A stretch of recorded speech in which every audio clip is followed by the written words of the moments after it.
I'm going to be honest with you. There's some things in my life as a life and business coach that I wish I'd known before I hopped into the field. Now, I'm not saying by any means that I wouldn't have. I just wish somebody would have told me that these three things are the case.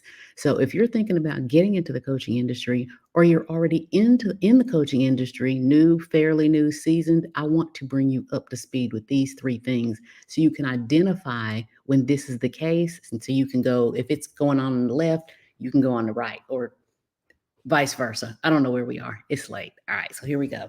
It is day 12 of my 31 days of live stream. So, three things. Let me get my title up here. Three things I'd wish I'd known before becoming a coach. Thing number one is everyone that seeks a coach isn't truly ready. And what do I mean by that? I mean, some people, whether they realize it or not, some people live in a victim mentality sort of existence.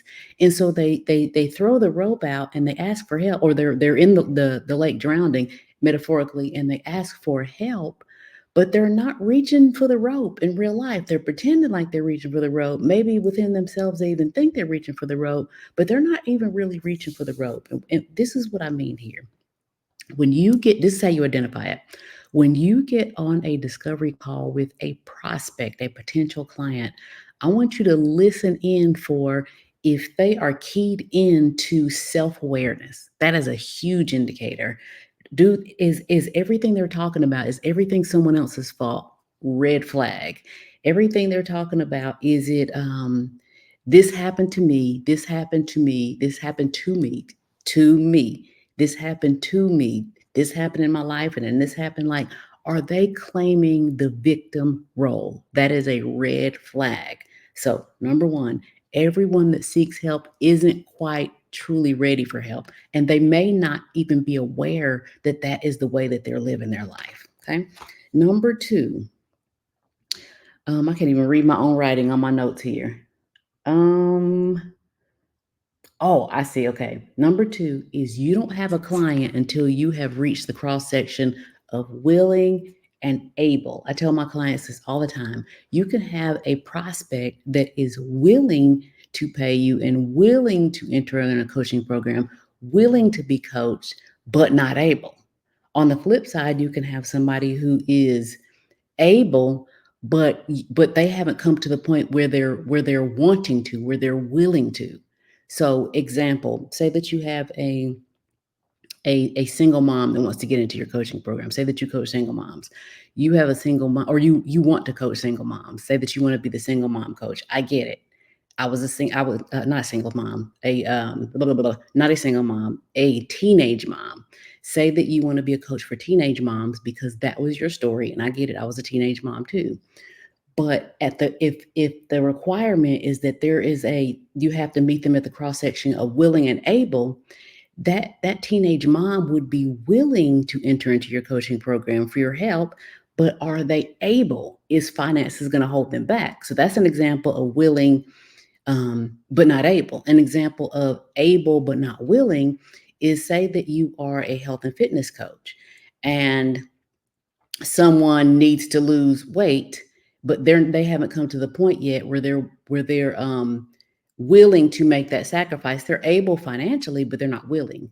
So my key point here is that you don't have a prospect. They don't go from prospect to client to viable client until you find the cross section of willing and able. So what I want you to do with that information right now is, hey, Amber, yes, cross section of willing and able. What I want you to do with that information right now is consider your ideal client. Sit and think, okay, my ideal client that I'm looking to come to me, to pay me, to enter into my coaching programs, to invest in the services that I'm offering. Are they willing? Have they come to the point where they're like, I need coaching? Or are they, and are they able? There might be someone, let's go with the weight example really quick. We won't be long. With a weight example, the person that you want is the person that has gone to the doctor and the doctor was like, listen, you got to get this weight off, or else I'm going to have to put you on high blood pressure medication or whatever type of medication for the weight, the obesity that they're carrying around that they have. That person leaves the doctor's office not wanting to get on medication. So now they're willing to enter in a coaching program. That person is more willing than the person that has gained an extra 5 or 10 pounds and is trying to get it off. There is a different sense of urgency. So you want to look for urgency in willing. Able is a different story. Now there's people. Now we're getting too deep. There might be people who are able. I don't even know if I want to even bother that. Now I think I'm gonna leave it alone. I think I'm gonna leave, well, I'll touch it up just a little bit. What I was gonna say there is there's people who, at their initial thought, they think that they're not able, but people really do what they want to do. They really do what they lean into, because if you had a loved one in hospital and they needed to come up with this thing with this money, then you would figure out a way to maneuver things and come up with it, right? Well, if you were just told at the doctor's office that you're going to have to be put on medication because you're overweight, like it goes into a category of figure it out. Sometimes in life, it goes into that category of figure it out. All right. So number three, we're talking about three things I wish I'd known before becoming a coach. Number one was listen. Everybody that asks for help isn't truly ready for help. And go back to the beginning of this once this recording is over, once this live stream is over, to see what I'm talking about. Everybody that seeks help isn't truly ready. You got to listen for, is it somebody that has a victim mentality? Because you're going to be pulling teeth if that's the case. Number two was, you don't have a client until you've determined that they are at the cross section of willing and able. Willing and able. And the closer you can get to urgency, the better that is. And the third one is, I still can't read my own writing. Are y'all ready for this? This third one is, I wish I'd known how difficult it is to get people to see the fact that they get to have it all. And having it all and having overflow and living a life of abundance isn't just for others. It's for you too. It isn't just for somebody else. It is sometimes, it literally, especially in the African American community, it literally sometimes is like pulling teeth to get people to see, stop saying you need just enough. You don't want just enough. You know you want more, but give yourself permission to want it all. Give yourself permission to have it all. I wish I'd known that there was so many people out there mingling around with all these 7 billion people on the planet. I wish I'd realized that there was so many people that did not, that do not, will not, and will fight you on thinking that they just need just enough. That's not the God we serve. We don't serve a just enough God.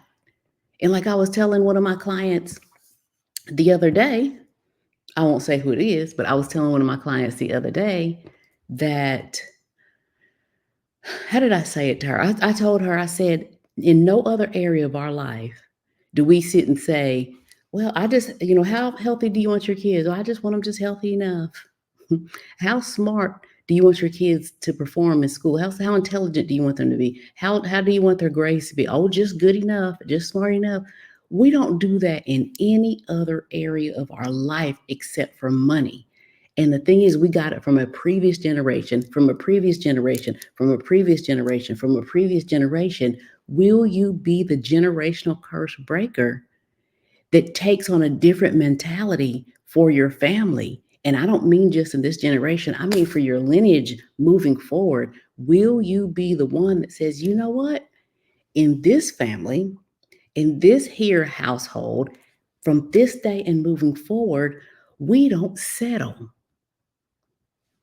Hello? We don't settle for just enough. I want it all. I want you to write, I don't care if you got to write it on your mirror, right? I want it all. Put a demand out there. I want it all. I deserve it all. I get to have it all. Break those curses. Be the one. Be the one that says, I want it all. And tell yourself that day after day after day after day after day. Get that sort of positivity on your tongue daily. And I promise you, you will begin to see different paths and different journeys and different opportunities come across your path because you've opened up your being to a different reality. There are neural pathways in all of our brains. And if you have paved the road to see, we're not doing this tonight, y'all. If you have paved the road, and most likely you have, if you're still listening in right here, if you've paved the road to just enough, there's not there's not a road that has been paved. There's not even a dirt road. There's not even a road where you can just push the bushes back and duck and try to get in there, right? Y'all know what I'm talking about. I'm from the country, but y'all know what I'm talking about. There has not been a path paved of overflow and abundance as your birthright. It hasn't been paved. So what has to happen is you have to abandon this paved road, even though it's paved. You have to leave it alone. Let the trees overgrow it so it doesn't exist. Amen. Are y'all with me? Let the trees overgrow that road until it doesn't exist. All the while you're over here paving this new neural pathway in your mind and in your being, that you get to have it all. You've got, when you're making a new road, that's not easy. Come on, y'all. I see you, Cynthia. I see you, Tawana. I see you, Amber. When you are, just know, as you lean into the teaching that I'm giving you right here, right now, I want you to realize, when you're trying to abandon that just enough road, that just enough thinking, that just enough mentality, that just enough existence, and you try to go over here and pave a new road, realize you have to pave it. You've got to think about it metaphorically. You've got to, it's a forest, it's a thick forest, it's a jungle. It's a jungle over there. So you've got to cut the trees down. You've got to till the land. You've got to get all those roots. You got to pull up roots. Where did those roots come from? Those roots came from the belief that each generation has had. The roots are deep. That's why it's so difficult. Let me know in the chat if that makes sense, if you're following with me, if you're with me. Those roots are so deep. So you have to be willing and determined to pull those roots up and make that gravel good ground, and then even it out enough to pave a road of abundance, a road of more than enough, a road of overflow. Get those kind of words on your tongue. I see you, Cynthia. Cynthia says, makes sense. Yes. Who's willing to do it? Let me know in the chat. I am. Let me know. I want every person on there. I am, whether you're watching it live or you're going to watch the replay. I want you to type, I am. Declare it. Declare it for yourself. Declare it for everyone around you. And anybody that comes your way from this day moving forward, that has scarcity type talk. Oh, we don't have money for that. Oh, that's not going to work. Oh, how you going to do that? Tell them, I don't think like that anymore. I've made a decision that that way of thinking does not serve me. Does not serve me of a king, of the queen that I am, the king that I am. Do you know who my father is? That's what you tell them. They're going to think you're off your scruples until they see the way your life begins to change around. And they're going to be like, now, can you remember a couple months ago when you was telling me such and such and such? Like, can you tell me about that? And you just take them back in. Remember, there's roots. It's rooted for you. It's rooted for them because it's rooted generationally. That's why in my lives and in my teachings and my coaching programs, I always remind people, I remind my clients, being a generational curse breaker is not an easy path, but is it worth it for everybody that came behind you? Everybody that's coming behind you, rather. Isn't it worth it? Look what Martin Luther King and them did. Y'all, it's too late for this. If they had not stood up, Rosa Parks, if she had not sat down, these folks were battered and beaten and hosed and put in jail wrongfully and all of these types of things.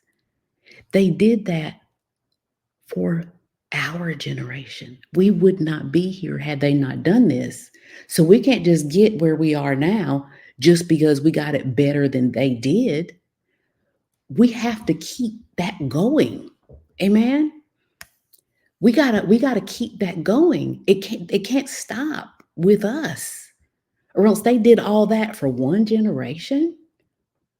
No. Be the one. Be the one. Be the one. And that's day 12. I'll see you guys tomorrow.